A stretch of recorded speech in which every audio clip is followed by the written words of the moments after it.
Guys, मेरा नाम राहुल है। हम कंटिन्यू कर रहे हैं PT 365 वहाँ से जहाँ से हमने छोड़ा था। 3.3 फॉरेस्ट से हम स्टार्ट कर रहे हैं, तो चैनल को लाइक शेयर सब्सक्राइब करना ना भूलें। और पहला जो न्यूज़ है वो है state of world forest report 2020। तो आप सबको पता होगा कि रिपोर्ट बहुत ही इम्पोर्टेंट रहती है UPSC के पॉइंट ऑफ व्यू से, क्योंकि पूछे जा सकते हैं प्रीलिम्स में जो अक्टूबर में होगा। Recently United Nation Environment Programme UNEP और फूड एंड एग्रीकल्चर ऑर्गेनाइजेशन ने एक रिपोर्ट रिलीज़ करी है जिसका टाइटल है the state of world's forest 2020 SOFO 2020। ये इम्पोर्टेंट है। तो सबसे पहले ये समझ लेते हैं कि क्या है इस रिपोर्ट में जो बात कर रहा है। तो ये जो रिपोर्ट एग्जामिन करती है कि कितना कंट्रीब्यूशन रहा है फॉरेस्ट का और लोगों का कि वो मैनेज करे, कंजर्व करे सस्टेनेबल यूज़ ऑफ बायोडाइवर्सिटी।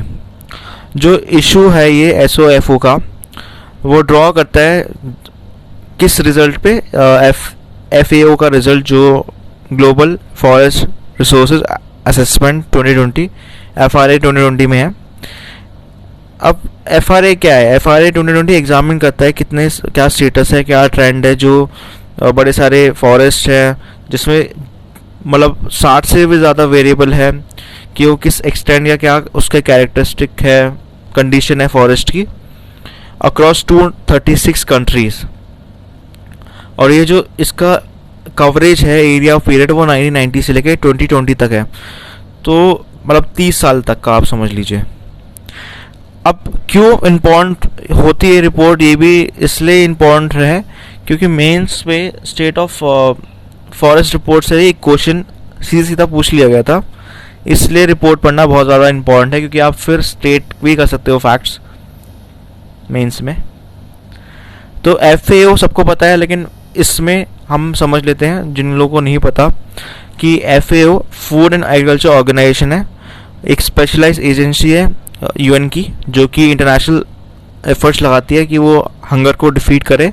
उसका गोल यही है कि वो अचीव करे फूड सिक्योरिटी, और ये फूड सिक्योरिटी हर किसी के लिए हो, और वो मेक श्योर करे कि लोगों को रेगुलर एक्सेस मिले हाई क्वालिटी फूड को, ताकि उनका लाइवलीहुड अच्छा हो। इस्टेब्लिश हुआ था 1945 में, और इसमें 194 मेंबर्स है, तो बहुत सारे मेंबर्स हैं इसमें। हेडक्वार्टर्स बहुत इंपॉर्टेंट है, रोम इटली पे है इसका। तो ये रिपोर्ट जॉइंटली पब्लिश थी FAO और UNEP के बारे में, जिनने ये रिपोर्ट निकाली थी SOFO state of world forest 2020। ये चीज़ याद रखनी चाहिए आपको, तभी मैं रिपीट कर रहा हूँ बार बार। की रिपोर्ट्स की फाइंडिंग्स क्या है इस रिपोर्ट की, वो हम समझ लेते हैं। इसमें बताता है कि फॉरेस्ट जो होता है उसमें जो हैबिटेशन होता है या हैबिटेट्स होते हैं, उसमें 80% जो है एम्फीबियन स्पीशीज़ है। एम्फीबियन मतलब जो लैंड और वाटर पे दोनों में अडेप्टेबल हो। 75% जो है वो बर्ड्स की स्पीशीज़ है, 68% मैमल स्पीशीज़ है, और अबाउट 60% जो है वो वेस्कुलर प्लांट्स है जो कि ट्रॉपिकल फॉरेस्ट में पाए जाते हैं। फॉरेस्ट कवर 31% है ग्लोबल लैंड एरिया का। इसमें more than half world forest found हुए हैं जो 5 कंट्रीज से हैं, रशिया, कनाडा, चाइना, और रशिया मैंने रिपीट कर दिया, और US। डिफॉरेस्टेशन और फॉरेस्ट डिग्रेडेशन के बारे में क्या बात कर रहे हैं? 2015 से 2020 के बारे में बात करूँ, मतलब 5 साल का, तो 5 साल का ये है कि जो रेट ऑफ डिफॉरेस्टेशन है वो डिक्रीज हुआ है एज कंपेरिजन हो रहा है 1990 से। मतलब 1990s में बहुत ज़्यादा होता था, अब इस टाइम पे कम हो गया है क्योंकि अवेयरनेस ज़्यादा हो गई है।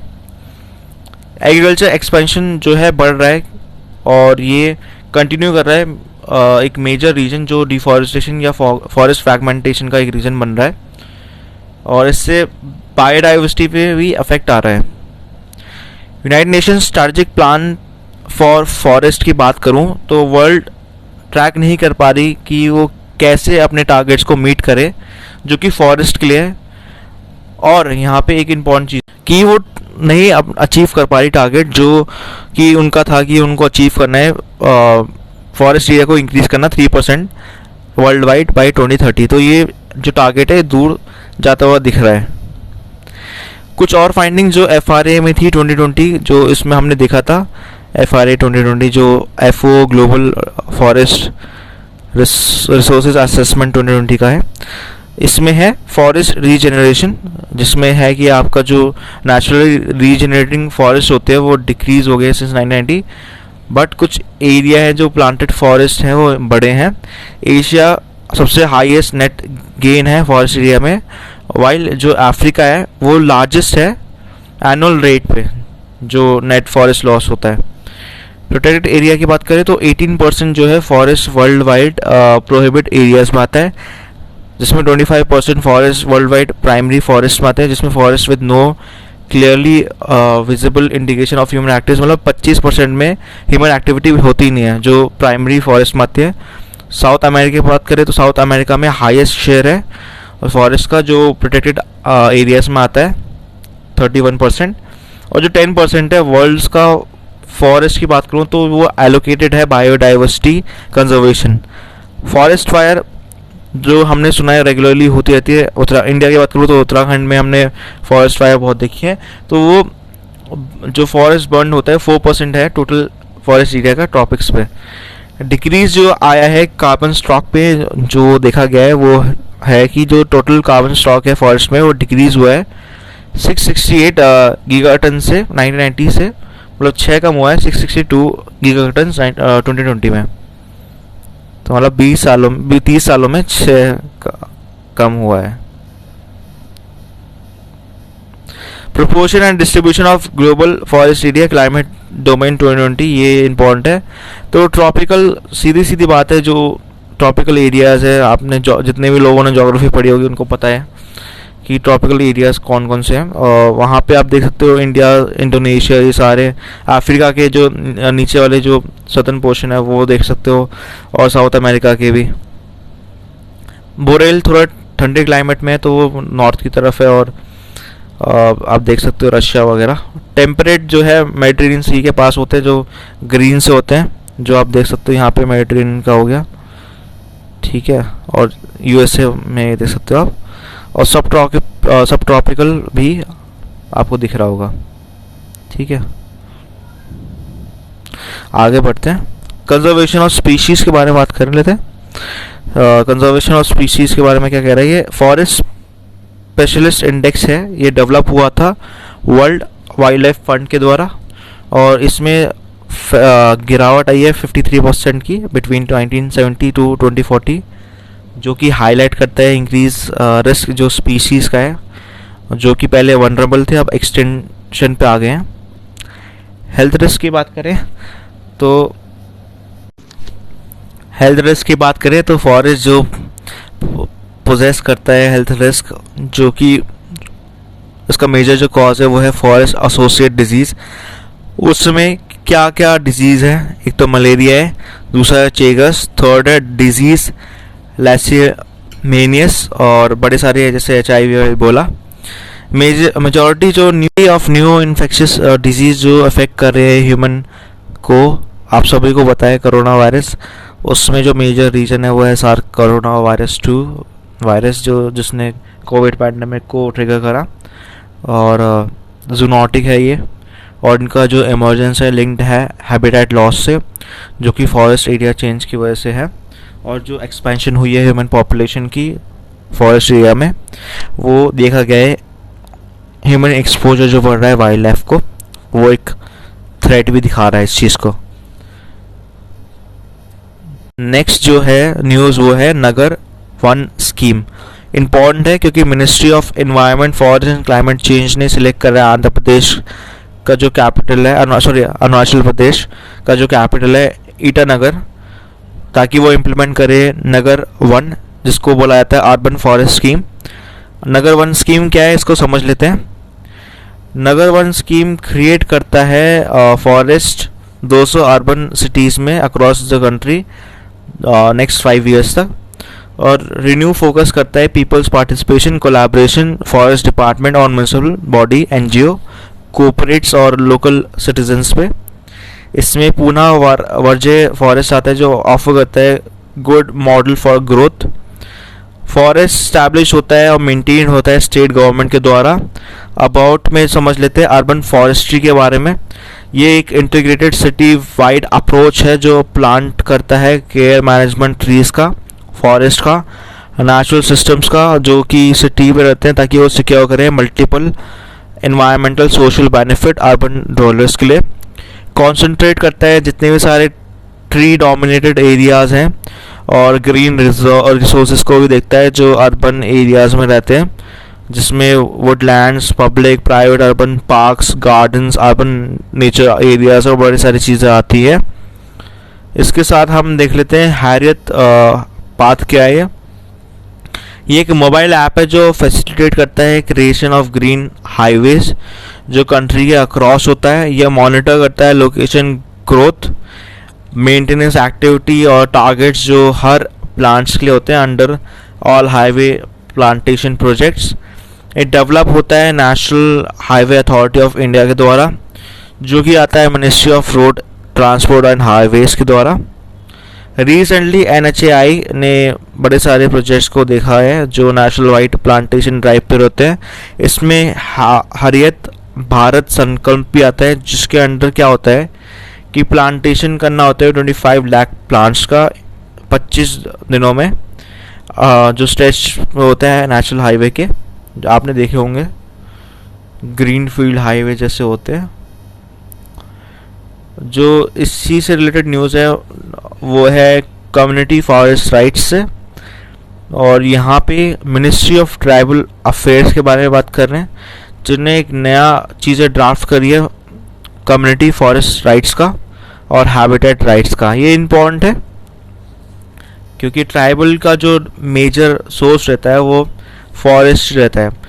तो कम्युनिटी फॉरेस्ट राइट्स क्या है? शेड्यूल ट्राइब्स और जितने भी अदर फॉरेस्ट डवेलपर्स जो हैं, रिकग्निशन ऑफ फॉरेस्ट राइट 2006 या FRA, वो रिकग्नाइज करते हैं दो ब्रॉड राइट्स को जो शेड्यूल ट्राइब्स को मिलते हैं और बड़े सारे फॉरेस्ट डवेलपर्स को मिलते हैं। इसमें दो कैटेगरी होती है, एक है इंडिविजुअल फॉरेस्ट राइट और दूसरा है कम्युनिटी फॉरेस्ट राइट। FRA 2006 का, उसमें मेजर इंपॉर्टेंट पॉपुलर इंटाइटलमेंट जो लॉज है वो फेवर करते हैं ट्राइबल और जितने भी फॉरेस्ट डवेलपर्स को है।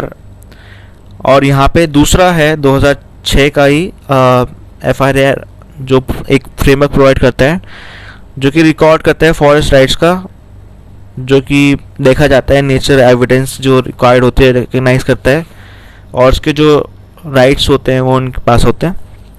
FRA इम्पोज कौन करता है? इन्फोर्समेंट की बात करें तो ग्राम सभा जो लोकल लेवल पे होती है वही इसको इन्फोर्स करती है। इसकी अथॉरिटी है जो बड़ी सारी चीज़ों को देखभाल करती है, इंडिविजुअल कम्युनिटी राइट्स को प्रोवाइड करती है। फर्दर जो ये ड्राफ्ट गाइडलाइंस है CFR का, वो उन्हें एक रिसेंटली एक चीज़ रिलीज़ करी है जो एम करता है, वो गाइड करता है, एम्पावर करता है ग्राम सभा को मैनेज करे, कंजर्व करे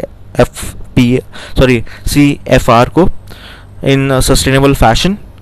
ड्राफ्ट गाइडलाइंस के बारे में बात कर ले तो यहाँ पे इंपॉर्टेंट चीज़ है जो प्रपोज करता है form community forest resource management को, और ये एक एग्जीक्यूटिव आर्म है ग्राम सभा का जो मैनेज करता है CFR एरियाज़ में।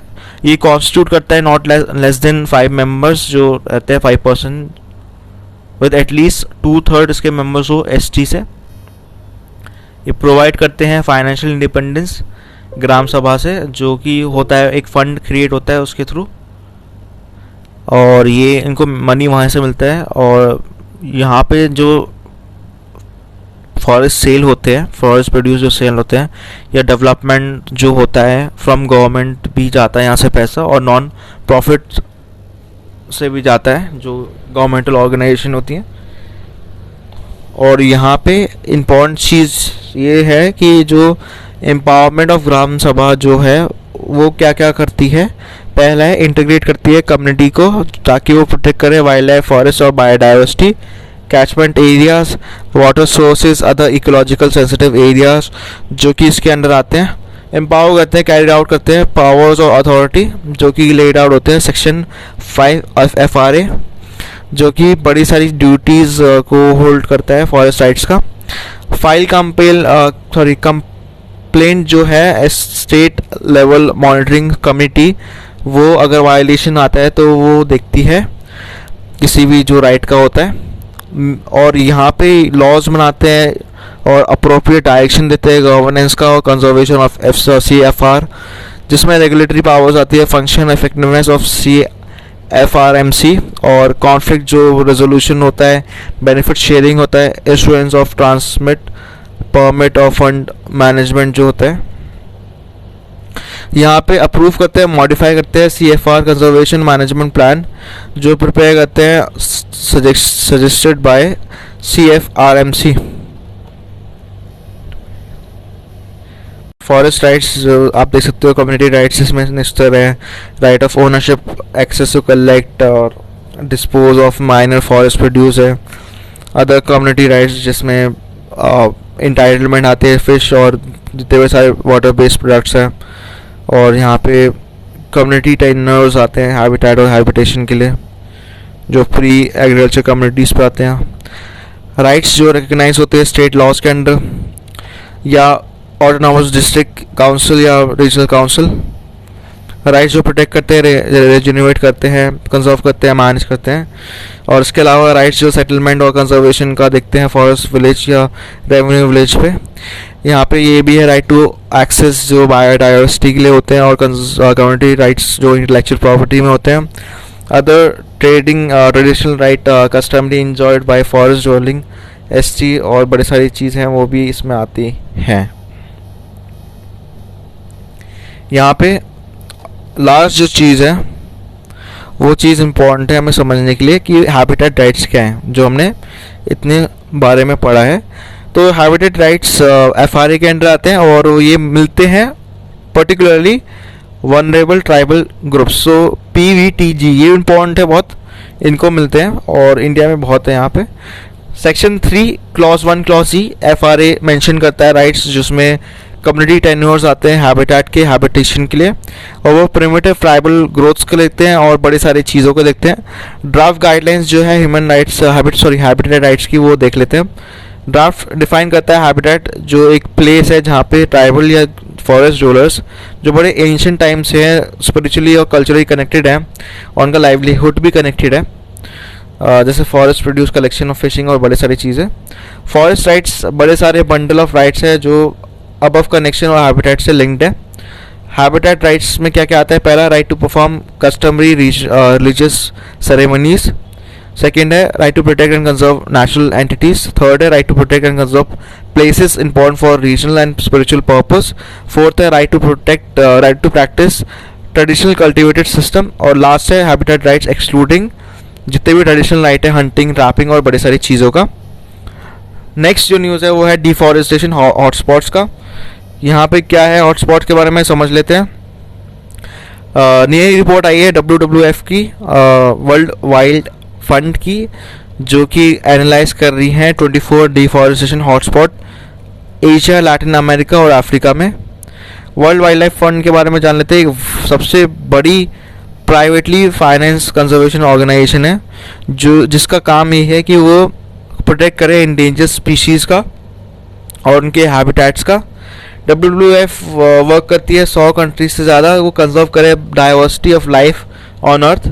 WWF हेल्प करती है कि वो कम्युनिटी को कंजर्व करे जो नेचुरल रिसोर्स है और डिपेंड करे उन पे, ट्रांसफॉर्म करते हैं मार्केट्स को, पॉलिसीज़ को जिसमें सस्टेनेबिलिटी आता है, और प्रोटेक्ट करे, रिस्टोर करे स्पीशीज़ और हैबिटेट्स को।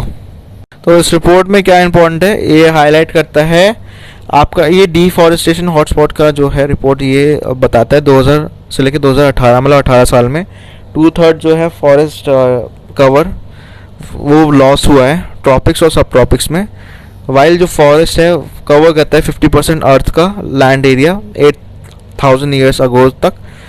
आज के टाइम पे 30% है, तो आप देख सकते हो 20% कितना कम हुआ है। रिपोर्ट प्रोवाइड करती है फ्रेमवर्क जो लिंक करता है आपका डिफॉरेस्टेशन ग्लोबली और जितने भी एग्जिस्टिंग अप्रोच है वो, और कमर्शियल एग्रीकल्चर जिसकी वजह से डिफॉरेस्टेशन हुआ है हर जगह। ठीक है, यहाँ पे ये भी इम्पोर्टेंट है जानने के लिए। वर्ल्ड वाइड लाइफ फंड एक और रिपोर्ट इसमें निकाली थी, फॉरेस्ट स्पेशलिस्ट इंडेक्स, जो ये भी इम्पोर्टेंट है, तो आप दोनों को याद रख सकते हो। नेक्स्ट जो न्यूज़ है वो है lakes, wetlands and coastlands. Ramsar site बहुत इंपॉर्टेंट है। इसका क्वेश्चन जो आया था 2020 का बताऊं तो यूपी पीसीएस में आया था कि कौन कौन से वेटलैंड्स ऐड हुए हैं, तो इसलिए इम्पोर्टेंट बन जाता है। तो 5 वेटलैंड्स ऐड हुए हैं 2020 का, ये मतलब 2021 का डेटा नया आएगा ऑब्वियसली। तो यहाँ पे 5 वेटलैंड्स आए थे इंडिया में जो कि एडेड हुए थे list of recognised sites Ramsar convention.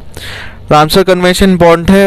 Environment हमने पढ़ा है रामसर कन्वेंशन 1971 में कि एक इंटरनेशनल ट्रीटी ऑर्गेनाइजेशन है जो रामसर मतलब ईरान में साइन हुई थी, और ये इकोलॉजिकल कैरेक्टर बचाता है वेटलैंड्स के जो ग्लोब में है, सारे फैलो है। इंडिया पार्टी है कन्वेंशन का, ये इंपॉर्टेंट चीज़ है। और ये डेवलप करता है नेटवर्क जो वेटलैंड्स का होता है, उनको कंजर्व करता है, बायोलॉजिकल डाइवर्सिटी को और ह्यूमन लाइफ को बचाता है। वेटलैंड्स जो हैं डिक्लेयर्ड हैं रामसर साइट के लिए और वो प्रोटेक्ट होते हैं स्ट्रिक्ट गाइडेंस के अंडर। रामसर साइट जो है इंक्लूड करते हैं list of wetlands of international importance. इस वेटलैंड्स लिस्ट में एम्बॉडी करते हैं गवर्नमेंट कमिटमेंट ताकि वो एक नेसेसरी स्टेप लाए ताकि वो इंश्योर करे इकोलॉजिकल कैरेक्टर मेंटेन हो। इंडिया में सबसे लार्जेस्ट रामसर साइट है सुंदरबन वेटलैंड्स जो वेस्ट बंगाल में है। स्मॉलेस्ट रामसर साइट इंडिया में रेणुका वेटलैंड्स है जो हिमाचल प्रदेश में है। तो यहाँ पे लिस्ट है जो आपके लिए बहुत ही ज़्यादा बेनिफिशियल है। आप देख सकते हो रामसर की कितनी वेटलैंड साइट है इंडिया में, तो हम देख लेते हैं इसको। तो कोलारा लेक जो है वो पहले नंबर पे है और यहाँ पे आप देख सकते हो कोलारा लेक यहाँ पे है आपका। तो ये ऐसे मार्क है, तो आप इसको पॉज करके पढ़ लो ना। 42 है और 5 2020 में ऐड हुई है, ठीक है। अब क्राइटेरिया भी इम्पोर्टेंट चीज़ें हो जाती है कि वेटलैंड में कौन कौन सी चीज़ें आती है, वेटलैंड्स ऑफ इंटरनेशनल इंपॉर्टेंस जो रामसर कन्वेंशन के अंडर आता है। तो पहला है ये कंटेन करते हैं रिप्रेजेंटेशन या रिप्रेजेंटेटिव रेयर यूनिक एग्जांपल जिसमें नेचुरल या नियर नेचुरल वेटलैंड टाइप का जो चीज़ें मिले। सेकेंड है सपोर्ट करें वनरेबल एंडेंजर्ड और क्रिटिकली एंडेंजर्ड स्पीशीज़ का। थर्ड है पॉपुलेशन जो हो प्लांट की या एनिमल स्पीशीज़ की वो इम्पोर्टेंट हो बायोलॉजिकल डाइवर्सिटी के लिए। फोर्थ है सपोर्ट करता है plant animal species critical sectors में। फिफ्थ है रेगुलरली सपोर्ट करे 20,000 उससे ज़्यादा वाटर बर्ड्स को। सिक्स है सपोर्ट करे 1% इंडिविजुअल या इंडिविजुअल पॉपुलेशन में या कोई भी स्पीशीज़ को। सेवेंथ है सपोर्ट करे significant proportion of indigenous fish सब स्पीशीज़, और यहाँ पे बड़ी सारी चीज़ें आती है। एट्थ है इंपॉर्टेंट सोर्स ऑफ फूड जिसमें फिशेस आती हैं, स्वैम्पिंग ग्राउंड्स आते हैं और बड़ी सारी चीज़ें आती हैं। सब नाइन्थ है सपोर्ट करे 1% इंडिविजुअल पॉपुलेशन का जो वन स्पीशीज़ हो या सब स्पीशीज़ हो। नेक्स्ट जो चार्ट है वो हमें समझना चाहिए न्यूज़ साइट्स का। पहला है वेटलैंड्स का और यहाँ पे है आसान कंजर्वेशन रिजर्व जो हम बात करें जो 5 साइट ऐड हुई है इस साल 2020 में, सॉरी ठीक है लास्ट ईयर की बात हो रहा है। ये कंजर्वेशन रिजर्व कहाँ पे उत्तराखंड में है, लोकेटेड कहाँ है यमुना रिवर पे है देहरादून डिस्ट्रिक्ट में, गढ़वाल रीजन उत्तराखंड का। स्पीशीज़ कौन कौन सी यहाँ पे वाइट रम्ड वल्चर है, रूडी शेल्डक है, रेड हेडेड वल्चर है, बियर पोर्चर्ड है और बड़े सारे हैं।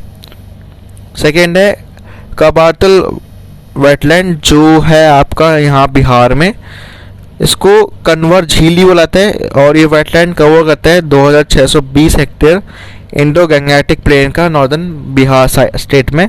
वेटलैंड इंपॉर्टेंट स्टॉप ओवर है सेंट्रल एशियन फ्लाईवाई में और ये area of Eurasian between Arctic और इंडियन ओशन के बीच में आता है। 5 इसमें क्रिटिकली इंडेंजर्ड स्पीशीज़ है जो इनहैबिटेट करते हैं साइट को। यहाँ पे पहला जो है 3 वल्चर्स है, रेड हेडेड वल्चर, सेकेंड है वाइट रम्ड वल्चर, थर्ड है इंडियन वल्चर्ड। नेक्स्ट पॉइंट है 2 वाटर बर्ड्स जो इसमें आता है sociable lapwing and Baer pochard. Major threat जो है साइट का वो है वाटर मैनेजमेंट और मैनेजमेंट एक्टिविटी जैसे ड्रेनेज या वाटर एब्स्ट्रैक्शन हो गया। नेक्स्ट जो है वो है लोनार्क लेक, महाराष्ट्र में आती है। महाराष्ट्र में आपको पता ही होगा, लास्ट ईयर की न्यूज़ है, लोनार लेक पिंक हो गई थी।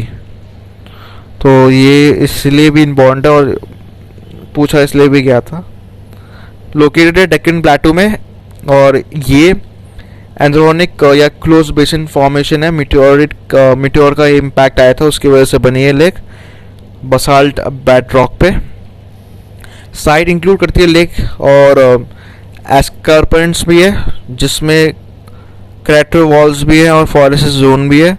लेक सलाइन है और अल्कलाइन है, हाईली अल्कलाइन और सलाइन है, और सॉल्ट बहुत है। और यहाँ पे लैक ऑफ आउटफ्लो है, जिसकी वजह से कॉन्सेंट्रेशन मिनरल्स है लेक जहाँ पे इवेपोरेट हो जाते हैं। इसमें कुछ माइक्रो ऑर्गेनिज्म है जिसका नाम है एनारोबिक्स कैनोबैक्टीरिया और फाइटोप्लैंटन, जो सर्वाइव करते हैं इस हार्श क्लाइमेटिक कंडीशन में। इसमें स्पीशीज़ के बारे में बात कर लेते हैं। एशियन वुली नेक और कॉमन पोचर्ड और ग्रे वुल्फ है जो इसमें आते हैं। मेजर थ्रेट क्या है? Household sewage, urban waste water और unsustainable tourism. Last year pink होने की वजह से तो बहुत लोग यहाँ पे पहुँच गए थे। रिसेंटली इसमें बताया है कि वाटर जो है लेक का पिंक हो गया था, क्योंकि यहाँ पे salt loving hello archaea microbes हैं, जिसकी वजह से जिनकी वजह से पिगमेंटेशन हुआ और वो पिंक हो गया। तो सुर सरोवर है, ये भी सेकंड लास्ट है, ठीक है। सुर सरोवर उत्तर प्रदेश में है अपने, तो यूपीपीसीएस के लिए पूछा जा सकता है, ये भी इम्पोर्टेंट है। अभी तो डेट पता नहीं है वैसे। सुर सरोवर बर्ड सेंचुरी है ये, इसको खेतम लेक भी बुलाता है, और ये ह्यूमन मेड रिजर्वायर है। ओरिजिनली ये क्रिएट हुआ था ताकि वो सप्लाई करे वाटर आगरा सिटी को समर में, पर ये वेटलैंड तब बन गया जब यहाँ पे रिच इकोसिस्टम आ गया। ये साइट इम्पॉर्टेंट है बर्ड स्पीशीज़ के लिए, जो कि माइग्रेट होती है सेंट्रल एशियन फ्लाईवे, जो कि 30,000 से ज़्यादा है, और विजिट करती है इस रिजर्वायर को एनुअली। ये इम्पॉर्टेंट है बर्ड एरिया के लिए। स्पीशीज़ इनहैबिटेट करती है कौन कौन सी? Greater spotted eagle, sarus crane और कैटफिश। मेजर थ्रेट कौन है? Unsustainable tourism, invasive species, household sewage और urban waste water. Tsokar wetland complex, Kar wetland, इसको आई थिंक प्रोनाउंसिएशन में शायद इसमें गलत होगा, पर लद्दाख में है ये हाई एल्टीट्यूड वेटलैंड है, और ये बहुत ही ऊंचा है, 4500 metres above the sea level पे है। और ये लद्दाख में, जैसे हम मैप पे देख सकते हो, चंगतांग रीजन में आता है लद्दाख के, जो आप देख सकते हो यहाँ पे। सोकार ऐसे मैं ऐसे प्रोनाउंस कर लेता हूँ। कॉम्प्लेक्स, इसमें दो चीज़ें कनेक्टेड है, एक तो है फ्रेश वाटर स्टार्च सपंग और लार्जर है हाइपरसलाइन सोकार। तो ये जो नाम है सोकार वो रेफर करता है वाइट सॉल्ट को, एफ्रोसेंस जो आती है इसकी लेक, और ये होता है इवापोरेशन ऑफ सलाइन वाटर्स की वजह से। लोकल क्लाइमेट है इसका एरिड और ग्लेशियल मेल्ट वाटर, जो कि इसका प्राइमरी सोर्स है। इस साइट इम्पॉर्टेंट है स्टॉप ओवर्स जो माइग्रेटरी बर्ड्स का होता है, और यहाँ पे सेंट्रल एशियन फ्लाईवे है जो इम्पॉर्टेंट स्पीशीज़ है जो कि ब्रीड करते हैं इंडिया के ब्लैक नेक्ड क्रेन में।